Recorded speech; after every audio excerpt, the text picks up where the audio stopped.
इस कार्यक्रम के पुण्यार्जक हैं माता पिता श्रीमान रूपचंद जी जैन, श्रीमती कमला जैन, दिनेश जैन, रेखा जैन, दिवेश जैन, दिशा जैन, गंगवाल परिवार, प्रवासी मुंबई, निवासी ब्यावर।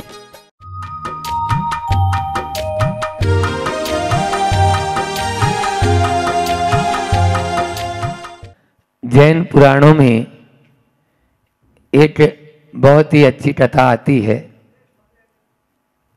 प्रतिभानियों के ग्रंथों में आराधना कथा कोश में भी आप लोगों ने पढ़ी होगी या सुनी भी होगी। आज के परिप्रेक्ष्य में वह बहुत प्रासंगिक और इस कारिका के माध्यम से जो कारिका या श्लोक अपन लेना चाह रहे हैं अच्छे से आपको स्पष्ट हो जाएगा। सनक कुमार चक्रवर्ती की वह कथा। स्वर्ग में देवराज इंद्र की सभा चल रही है और उस सभा में वर्णन चल रहा है मृत्यलोक का। बात चलते चलते ये आई कि मृत्यलोक में, इस मध्य लोक में, मनुष्य लोक में, नरलोक में कौन है जो सबसे सुंदर है। जैसे आप लोग अभी मिस यूनिवर्सल और मिस वर्ल्ड, हाँ वही, और भारत, तो इस प्रकार से ये अभी से ही नहीं, मतलब इसका मतलब शास्त्रों में उल्लेखित है। तो 2000 साल पहले भी ये चर्चा होती थी कि कौन है सबसे सुंदर भारतवर्ष में, उस वसुंधरा पर। तब देवराज इंद्र ने बहुत गुणगान किया, खूब व्याख्याएं की और इस प्रकार से एक सुंदर, आप लोग अचंभित हो जाएं जिसको देखकर, जो प्रतिमूर्ति है सुंदरता की, वे हैं सनक कुमार चक्रवर्ती। ऐसा सुनते ही मणिमाल और रत्नचूल दो देवों के मन में कौतूहल जागृत हुआ। देवराज इंद्र भी जिनके गुण गा रहा है, जिनकी प्रशंसा कर रहा है, ऐसा कितना सुंदर होगा। देवता तो वैसे ही सुंदर होते हैं और फिर इंद्र उसकी प्रशंसा करे तो बात ही अलग। उनके मन में जब ये जिज्ञासा जागृत हुई तो वे सीधे वहां से यहाँ नीचे आए और रूप बदलकर भरत चक्रवर्ती के महल में देखा गए। उस समय सनक कुमार चक्रवर्ती उस समय अपनी व्यायामशाला में क्या कर रहा था? व्यायाम कर रहा था। अच्छी लंगोट लगाए हुए, पूरा शरीर बिल्कुल एक एक फिगर नजर आ रहे हैं जिनके। ऐसा वह सनक कुमार चक्रवर्ती धूल से दूसरी जिसका वह देखा और देखते ही दोनों आपस में एक दूसरे से बात करते हैं। देवराज इंद्र सही बोल रहे थे, जैसा उन्होंने सुनाया अपन को रूप लावण्य, वैसा ही रूप लावण्य देखने को मिल रहा है। तभी वे वहां से जाने को हुए। बोले एक बार बात तो कर लें, अब आए हैं तो। उन्होंने तुरंत कहा, वाह क्या रूप है आपका, क्या रूप है आपका, स्वर्गों में भी आपकी चर्चा होती है, बहुत ही। अब बस इतना सुनना था। और सनक कुमार चक्रवर्ती कहते हैं, अभी मेरा रूप देखा कहाँ, अभी तो आप मेरा धूल से दूसरी यह शरीर देख रहे हैं। अभी मैं स्नान करके जब पूरे 16 श्रृंगार, वैसे 14 श्रृंगार होते हैं पुरुषों के, 16 श्रृंगार महिलाएं, तो वह पूरा श्रृंगार आभूषण युक्त जब आप मुझे देखेंगे तब आपको सही रूप नजर आएगा। अभी क्या नजर आया, आप मेरी राज्यसभा में पधारिए, मैं भी आता हूं। बस उनसे बोला राज्यसभा में पहुंचने के लिए, और इधर स्नान आदि करके और वस्त्र आभूषण से इत्र गुलेल सब छिड़क छिड़के के वहां पहुंचा। पहुंच के सिंहासन पर जाकर बैठा। सिंहासन पर जाकर बैठा। वे दोनों भी वहां पर हैं लेकिन मौन। वे दोनों भी वहां पर हैं लेकिन मौन है। अब क्या, कोई आदमी को अपेक्षा हो और उस अपेक्षा के अनुसार कार्य न हो तो क्या होता है महाराज? सफोकेशन होने लगता है, दम घुटने लगता है ना। हम महाराज जी के यहाँ जाएंगे और वहां पर मान लीजिए महाराज जी अपन को बहुत कुछ करेंगे, बैठेंगे, उनके साथ बातचीत करेंगे और महाराज उनकी तरफ देखे ही नहीं। अपेक्षा की उपेक्षा होने पर क्या होता है कमलेश भैया? दर्द तो होता है ना।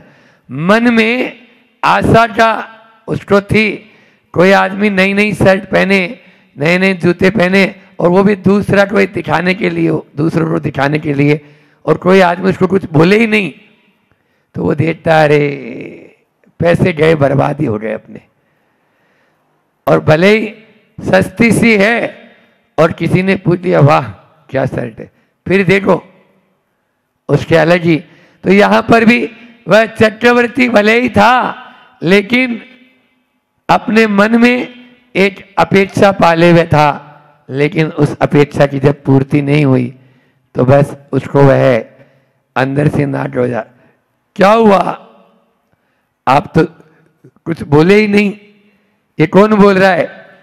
सनत चक्रवर्ती, रमत कुमार चक्रवर्ती, जो 9 निधि 14 रत्न आदि, कितने घोड़े, कितने हाथी और 96,000 रानियां, अनेक रसोइया, जिनके 32,000 मुकुटबद्ध राजा, जिनके चरणों में नतमस्तक होते रहते हैं, ऐसा बोल रहा है।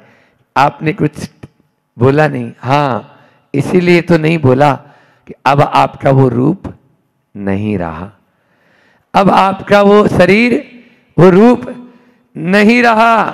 क्या हुआ? 1 गिलास पानी मंगाओ, आपको बता देते हैं। 1 गिलास पानी मंगाया गया और जैसे ही बोला आप इसमें थूक के देख लें खुद ही, उन्होंने थूका, उसमें कीड़े बिलबिला रहे थे, कीड़े बिलबिला रहे थे, कोढ़। अब आपके पूरे शरीर में कोढ़ हो चुका है। ये अवधि ज्ञान से भी जान लिया।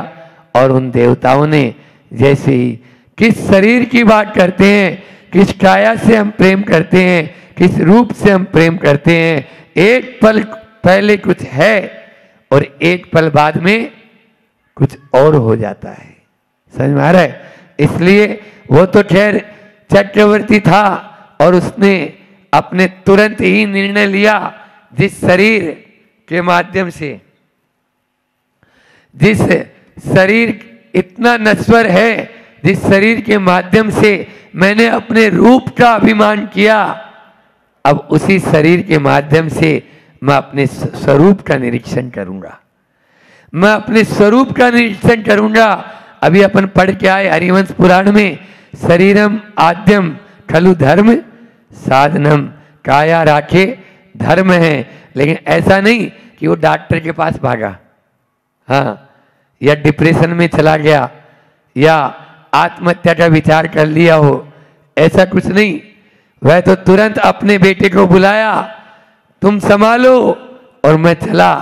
कहाँ? दिगंबर, दीक्षा धारण करने, अब मुनिराज बनने के लिए बस जा रहा हूं, क्योंकि जिस शरीर का इतना भी भरोसा नहीं, इसलिए ये मुझे धोखा दे, इससे पहले इसको धोकर मैं खा लूं। धोखा धोकर खा लो। ये आपको धोखा दे, उसके पहले आप धोकर खा लो। जमाने की बात करने वालों, बात जमाने की करो, और बात जमाने की यही है कि शरीर आपको कभी भी धोखा दे सकता है। शरीर आपको कभी भी धोखा दे सकता है। फिर वहां पर कठिन तपश्चर्या में लीन, पूरे शरीर में कोढ़, थोड़ा भी रंत मात्र भी शरीर पर ध्यान नहीं। देवराज इंद्र फिर अपनी सभा में चारित्रचर्या पक्ष की चर्चा करने लगे। इस भारतवर्ष में ऐसा कौन है जो अपनी चर्या में बिल्कुल निर्दोष पालन करते हुए और थोड़ा भी अपने शरीर के ऊपर ध्यान नहीं?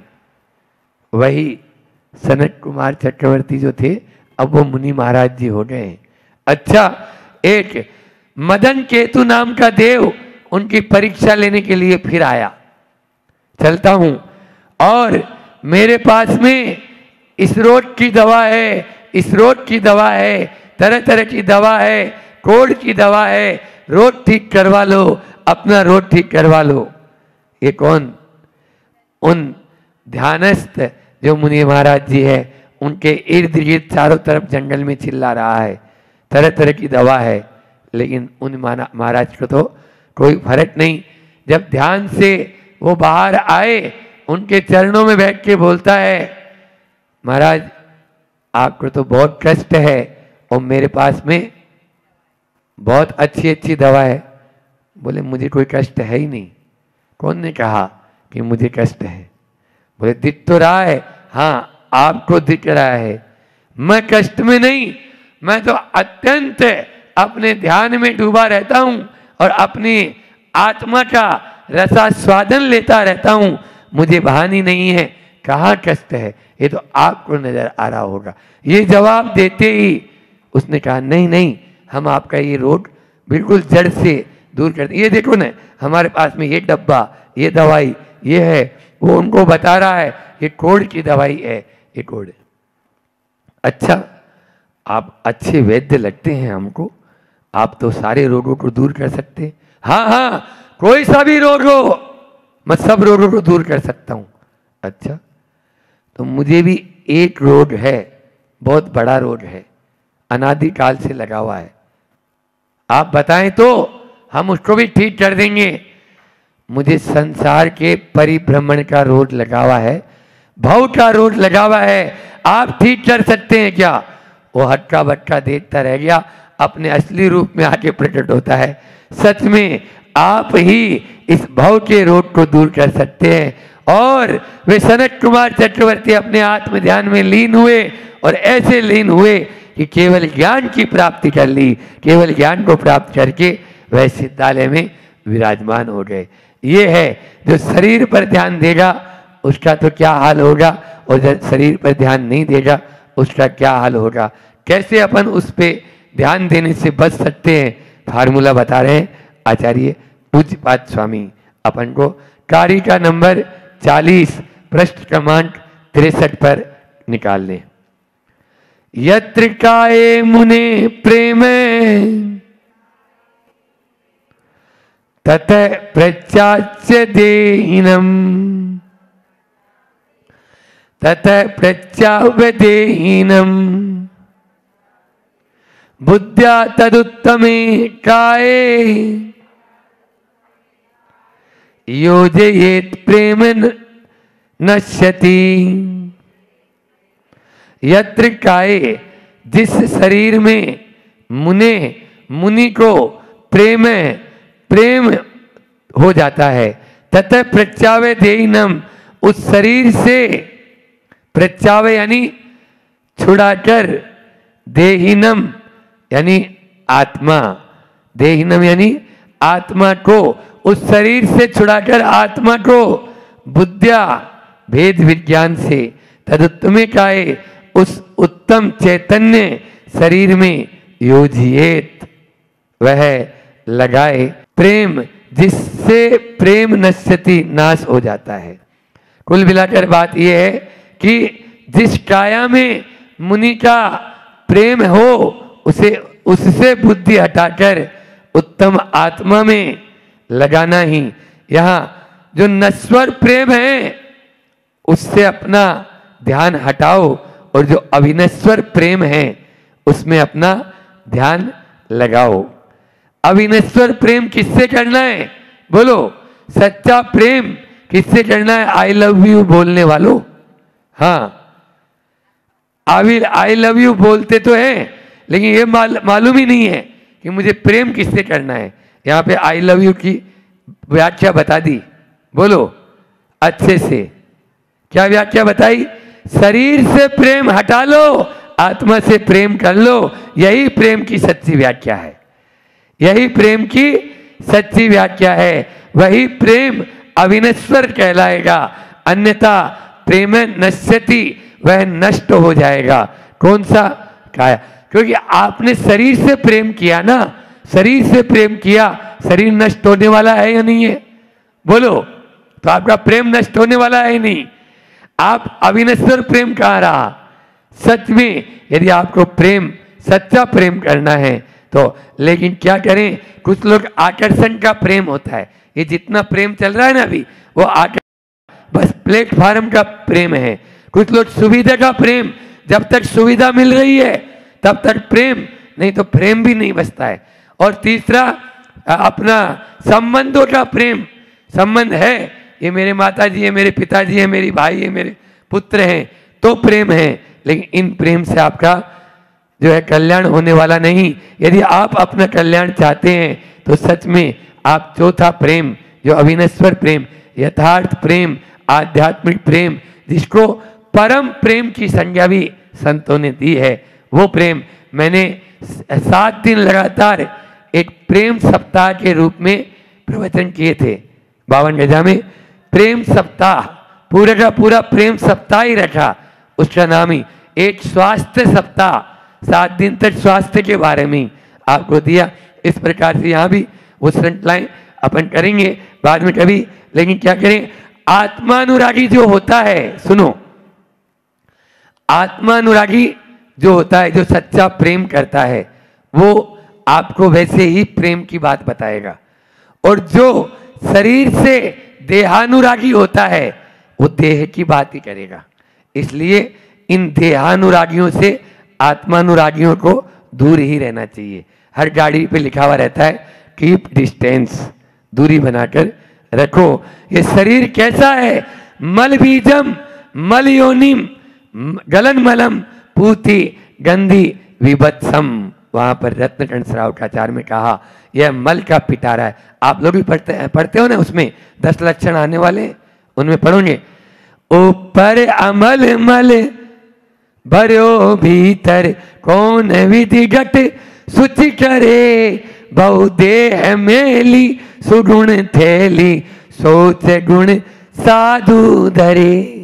वह उत्तम सोच धर्म जो है साधु ही धरते हैं। इसलिए शरीर से राग करना नहीं, कदाचित हो जाए तो तत्क्षण भेद विज्ञान के द्वारा उसको दूर कर लो। भेद विज्ञान के माध्यम से, वीतराग विज्ञान के माध्यम से अपन दूर कर सकते हैं। मूठ माटी जो सवेरे स्वाध्याय चल रहा है अपना, उस मूठ माटी में बहुत अच्छी बात गुरुदेव ने कही है कि काया में रत होना ही कायरता है, काया में रत होना ही कायरता है। और बहुत अच्छा कि सीप का नहीं मोती का सम्मान करो। उसी मूठ माटी में सीप का नहीं मोती का सम्मान करो, और दीप का नहीं ज्योति का सम्मान करो। गीत में उसे मानता हूं जो संगातीत हो, और प्रेम में या मीत में उसे मानता हूं जो अंगातीत हो। अंगों के आधार पर प्रेम न हो। इसलिए प्रेम किसे कहते हैं? जो देहानुराग से ऊपर उठकर आत्मानुराग की तरफ हो, तभी वह मोक्ष मार्ग का सच्चा प्रेम कहलाएगा। होता क्या है, अभी तो स्थिति बड़ी विचित्र होती है, नई नई आती है तो जानू, जिंदगी भर वैसा ही प्रेम रहे तो मैं मानूं। शुरू शुरू में तो जानू, और फिर बाद में क्या बोलती है? वो बोलती है अजी सुनते हो। इतना ही नहीं, फिर पप्पू के पापा, यहां तक भी ठीक था, अरे कहां चले गए? समझ में आ रहा है? तो ये धीरे धीरे धीरे धीरे 1 साल 2 साल 3 साल 10 साल बाद में तो स्थिति बड़ी दयनीय हो जाती है। आप लोगों के हंसमुख चेहरे देखते हुए मुझे समझ में आ रहा है कि क्या बातें होती है, वो आप ही लोग जानते हैं। राज को राज रहने दो, उसको प्रकट मत करो, ठीक है ना? संदेह होगा, संदेह होगा, देह है तो देहाती विदेह हो जा। आचार्य श्री जी ने बहुत अच्छा हाइकू दिया है कि संदेह होगा, जब तक देह है तब तक संदेह होगा। इसलिए ए देहाती, ए गंवार, ए गावड़े, ए ठूठ, ए मूर्ख, हाँ देहाती विधेय हो जा। विधेय जाने की मत कोशिश करो, विधेय बनने की कोशिश करो। इसका पद्यानुवाद लेकर अपनी वाणी को विराम करेंगे ताकि आपका समय भी आगे बढ़ रहा है। संबंध स्वीय तन से यदि प्रेम का हो। अभी मैंने 4 प्रकार के प्रेम की बात की ना, यहां पर आचार्य श्री जी ने भी उन्हीं 4 प्रकार के प्रेम की बात यहां पर कह दी।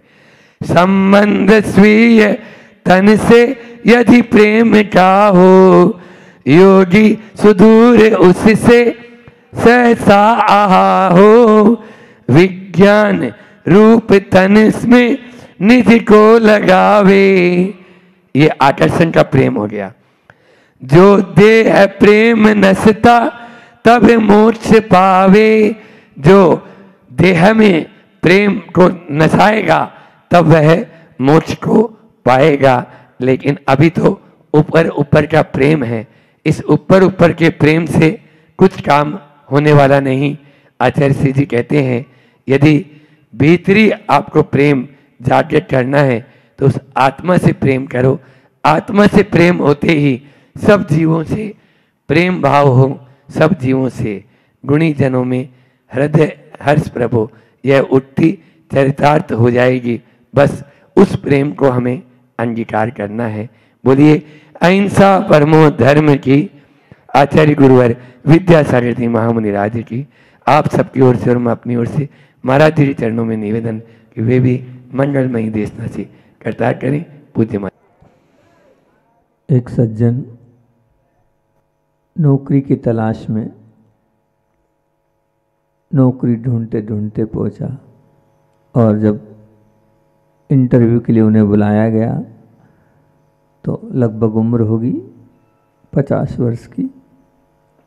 अंदर बुलाया और उनसे पूछा व्हाट इज़ योर नेम, क्या नाम है आपका।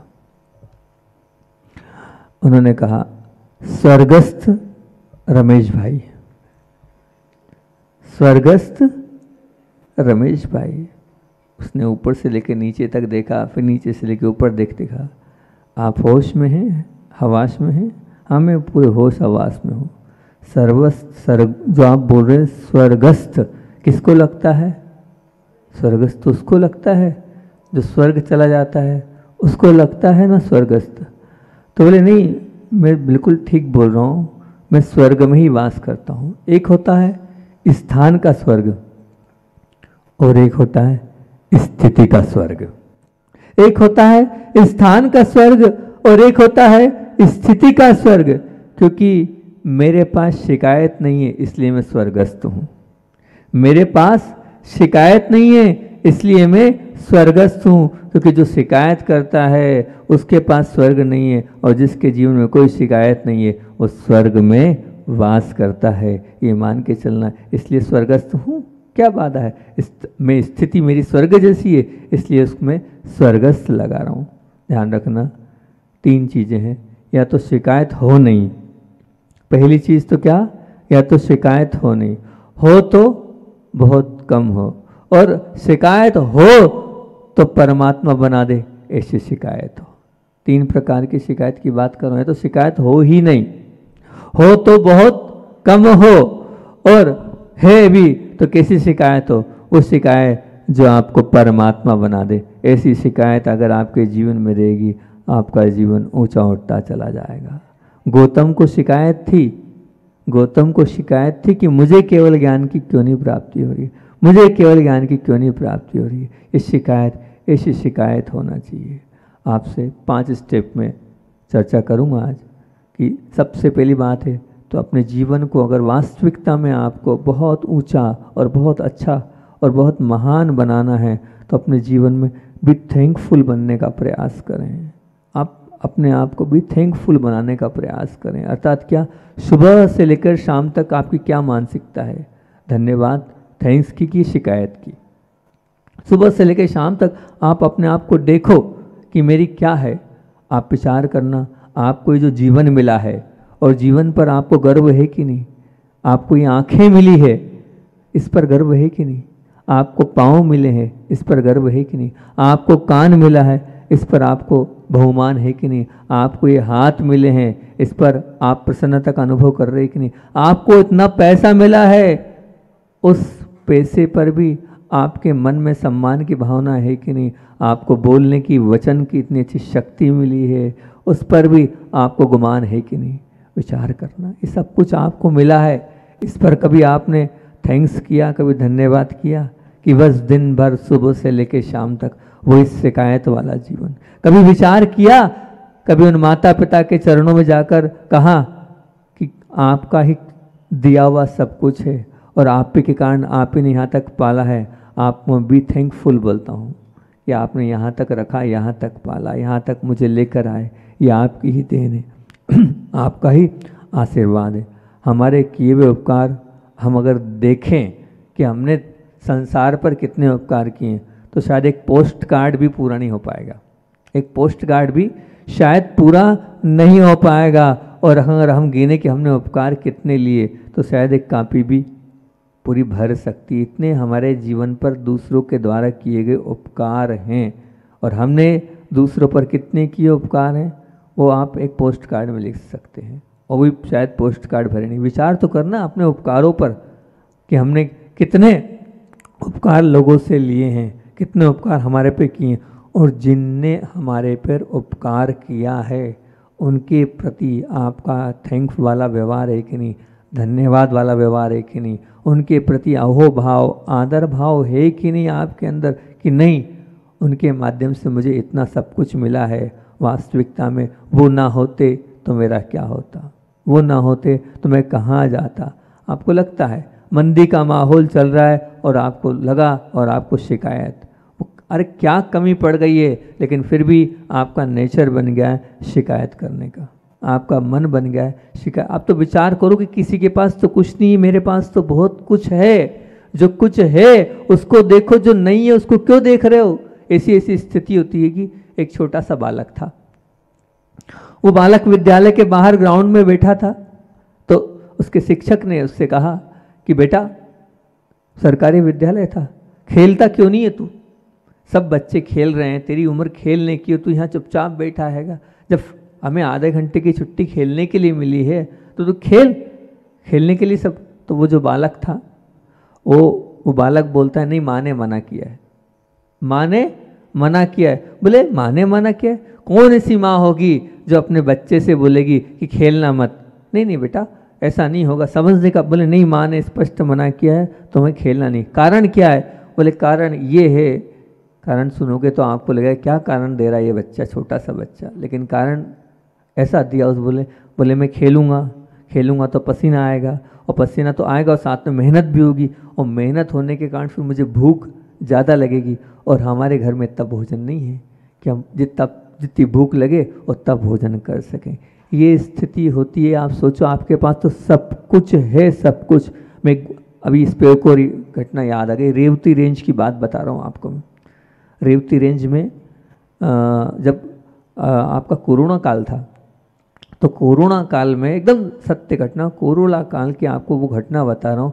कोरोना काल में पूरा व्यापार रोजगार सब बंद हो चुका था। अब जो हम लोग रेवती रेंज में पूरे उसमें कंपाउंड में थे, उस कंपाउंड में बाहर की बस्तियों में मजदूर लोग रहते थे, और जो मजदूर लोग रहते थे वो कैसे थे, रोज़ सुबह कमाना और शाम को लाना, वैसे लोग की गरीबी बस्ती थी। अब जो चिद्रू भैया जी ने वो सब सुनाया मेरे को, वो भोजन करने गए होंगे, और भोजन करने गए तो दो, एक छोटा बच्चा और एक छोटी बच्ची, वो दोनों के दोनों बच्चे जो हैं, जैसे गरम गरम रोटी आ रही थी भैया जी के लिए और वो खा रहे थे, लेकिन वो इस प्रकार से देख रहे थे, भैया जी को इस प्रकार से देख रहे थे, तो उनको देखकर भैया जी को लगा क्या है, उनको बुलाया, और बुलाने के बाद पूछा तो बोले हम 2 दिन से भूखे हैं। उन चिद्रू भैया की आंख से आंसू आ गए, बोले हम 2 दिन से भूखे हैं, हमने रोटी नहीं खाएगी। उनके नीचे नहीं उतरने वाला, बोले मेरे आंख से आंसू आने लगे, वो एक ग्रास जो है वो मेरे नीचे नहीं उतर रहा था कि मैं तो देखो कैसी गरम गरम खा रहा हूँ और ये 2 दिन से भूखे हैं, और भोजन कराया। बोले आज बिल्कुल ऐसा लगा कि क्या होती है, वो तो शिकायत कर नहीं रहे हैं, और आपके पास सब होने के बाद भी आप शिकायत कर रहे हो। क्या है जो मिला है उसको लिया, उस पर आप पागल बनो ना, लेकिन आप क्या है जो नहीं है उसके पीछे पागल हो, जो नहीं है आप उसके पीछे पागल हो, और उसमें अपने आप को नीचे गिराते जा रहे हो, उसमें अपने कर्मों को बांधते जा रहे हो, उसमें आप आद्रोत परिणाम करते जा रहे हो। कैसे आपका जीवन है? मैं तो यही कहूँगा, जो है उसको देखो, जो नहीं है उसको मत देखो। आपका मन का नहीं हुआ तो आपको शिकायत। मैंने जो चाह रहा था, अरे भैया भगवान महावीर का मन का नहीं हुआ, तुम्हारे मन का हो सकता है क्या? ना हुआ है ना कभी होगा। किसी का मन का नहीं हुआ है, तीर्थंकर चक्रवर्ती सब चले गए, किसी के मन का नहीं हुआ है। इसलिए क्यों शिकायत करते हो? अपने जीवन से शिकायत नहीं, जो है उसमें संतुष्ट हो। जो मिला है उसमें सदैव आभार मानो। सच कह रहा हूँ, जो मिला है उसमें सदैव आभार मानोगे ना, तो तुम्हारे जीवन में शांत और शांति को ढूंढना नहीं पड़ेगा, और शांतमय तुम्हारा जीवन बन जाएगा। बस जो मिला है, हाँ ये मिला है, कोई कम थोड़ी है, इतना भी मिला है तो कोई कम नहीं है। ये करोगे तो बहुत अच्छी बात है। शिकायत तो हो, पर किससे हो, कैसे हो? हम भगवान से दूर हो गए, हम गुरु से दूर हो गए, गुरु से निकटता खत्म हो गई, हमने गुरु के प्रवचन नहीं सुन पाए, हम गुरु को आहार नहीं दे पाए। ऐसी शिकायत करो, ये शिकायत ऊपर उठाएगी। बताओ, बाहर चले गए, कभी आत्मा कलपती है, कभी अंदर से ऐसा लगता है कि लो मेरे भगवान के दर्शन नहीं हुए, बिना दर्शन के भोजन कर रहा हूँ, बिना दर्शन के पूजन कर रहा हूँ, बिना दर्शन के जो है पूजन बिना के और अभिषेक बिना के मैं भोजन कर रहा हूँ। ये कभी हुआ? कभी विकल्प हुआ? ऐसी शिकायत रखो। ये शिकायत रखोगे तो बहुत अच्छी बात है। मतलब जो मिला है बस उसका आभार मानते चलो। बी थैंकफुल नेचर बनाओ। हमेशा आप ये कहते रहोगे, मेरे पास सब कुछ है, कुछ कम नहीं है, उसमें मैं संतुष्ट हूँ, तो आपका जीवन बहुत ऊंचा और बहुत अच्छा बन जाए। कल भी बोला था, दूसरा और अगर अपने जीवन को ऊंचा उठाना है, मेरे प्रवचन हमेशा मेरा लक्ष्य ये होता है, अपने जीवन को ऊंचा उठाना, अपने जीवन को उत्कृष्टता की ओर ले आना। इसी पर बोलता हूँ मैं। दूसरा, बी टेस्टफुल। पहला हमारा पार्ट था बी थैंकफुल, दूसरा बी टेस्टफुल। कल भी इस विषय को थोड़ा सा टच किया था मैंने, क्योंकि कल ही चिंतन लिखा था तो कल थोड़ा तो बता ही दिया था। बी टेस्टफुल का मतलब है अपने जीवन में जो भी आए उसके लिए आप टेस्टफुल हो कि नहीं। जितने लोग हैं उनके लिए आप टेस्टफुल हो कि नहीं। कोई भी है ऐसा जो आपके पास आए और उसको आपके पास बैठने का भाव हो, लगे कि नहीं इनके पास बैठ जाऊं। अगर खाली समय उसके पास है, वो चला आए, मैं जा रहा हूं वहाँ, कल्प वृक्ष की भांति वो आपके छाँव में आकर बैठे और शांति का अनुभव करे। ऐसे टेस्टफुल हो कि नहीं? आप बताओ तो सही। माता पिता भाई बहन सब आपके लिए आपके पास आए और टेस्टफुल हो कि नहीं? आप टेस्टफुल से मतलब ये है कि जो आपको भोजन बहुत अच्छा लगता है, ऐसा आपके लिए बहुत सारे जो आपके मित्र हैं, आपके बंधु हैं, आप उनके लिए टेस्टफुल हो कि नहीं? टेस्टफुल बनो, ताकि याद रखा जाए कि हाँ हमारे बिना भी कोई नहीं। हम हमेशा कहता हूँ, आप नहीं हो और जब आपको याद किया जाए तो समझना मैं टेस्टफुल हूँ। जब आप नहीं हो और कहा कि वो नहीं है बिल्कुल, उसके बिना अच्छा नहीं लग रहा है। 5 भाइयों का परिवार था और उसमें जो बड़ी बहू थी, वो बड़ी बहू इस प्रकार की थी कि वो साध्वी नहीं, वो बहू थी। महाराज जी, साध्वी होना तो और अच्छा है। आप बोल रहे हो साध्वी नहीं वो बहू थी, उल्टी बात बोल रहे हो। बिल्कुल सत्य कह रहा हूँ, वो साध्वी नहीं वो बहू थी। क्यों? जो माँ बाप छोड़ दे वो साध्वी है।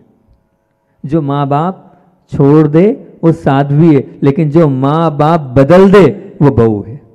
जो माँ बाप बदल दे वो बहू है, उसको बहू कहते हैं। जो माँ बाप बदल दे, माँ बाप छोड़ दे नहीं, अब उसने माँ बाप बदले हैं।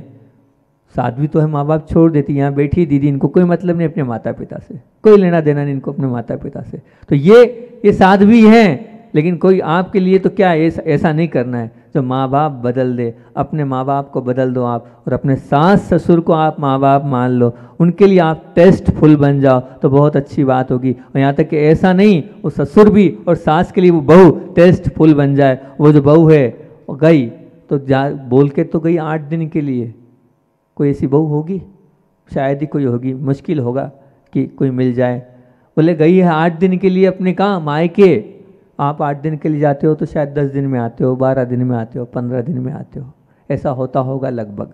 कह के तो आप कम समय के लिए जाओगे, लेकिन वहाँ उल्टा था, 8 दिन के लिए बोल के जाएं और 5 दिन में आ जाए। कारण कि सास ससुर की इतनी याद आती है।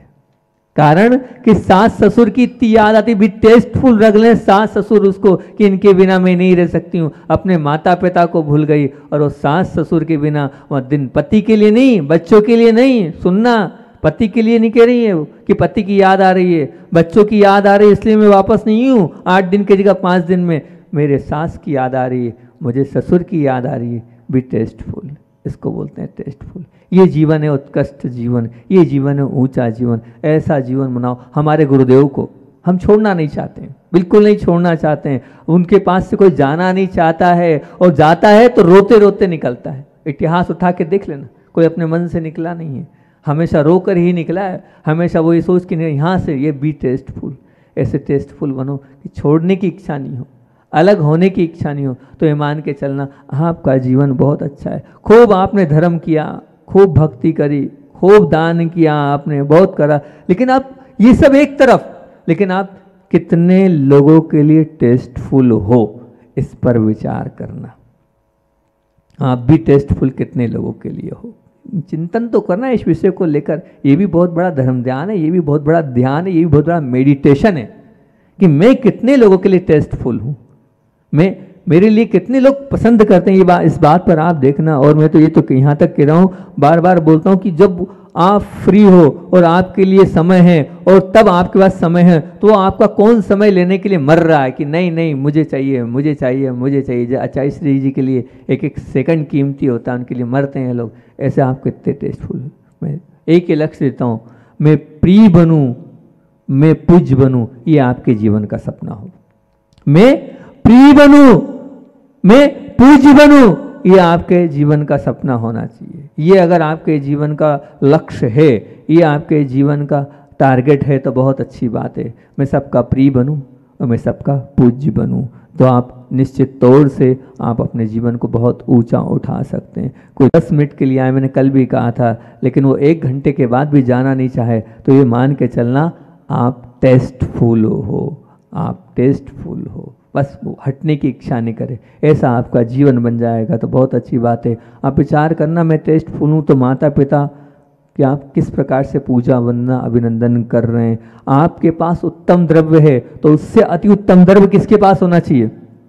अपने माता पिता के पास। आपके पास तो है, लेकिन उससे अच्छा द्रव्य आपके माता के पिता के पास होना चाहिए। बी टेस्टफुल जब घटेगा। तीसरा, क्योंकि आज हम जल्दी कर रहे हैं, आज हमें प्रतिक्रमण करना है, इसलिए विषय को हम जल्दी जल्दी करते जा रहे हैं। तीसरा है बी थॉटफुल।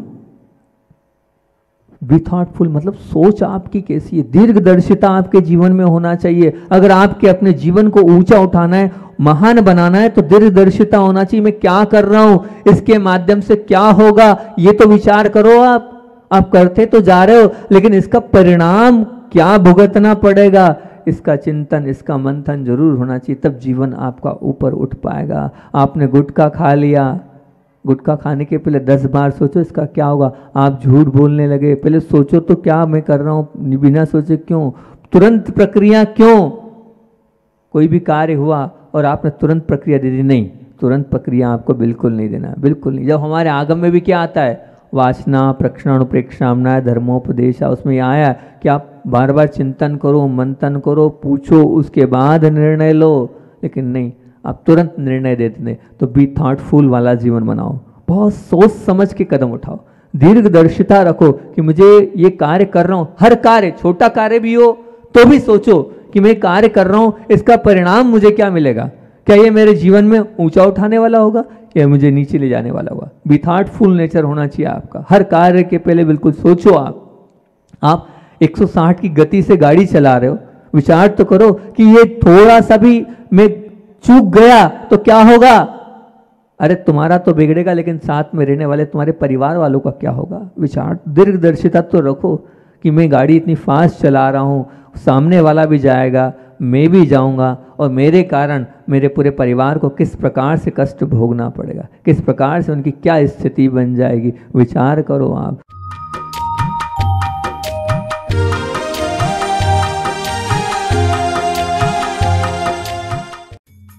इस कार्यक्रम के पुण्यार्चक थे माता पिता श्रीमान रूपचंद जी जैन, श्रीमती कमला जैन, दिनेश जैन, रेखा जैन, दिवेश जैन, दिशा जैन, गंगवाल परिवार, प्रवासी मुंबई, निवासी ब्यावर।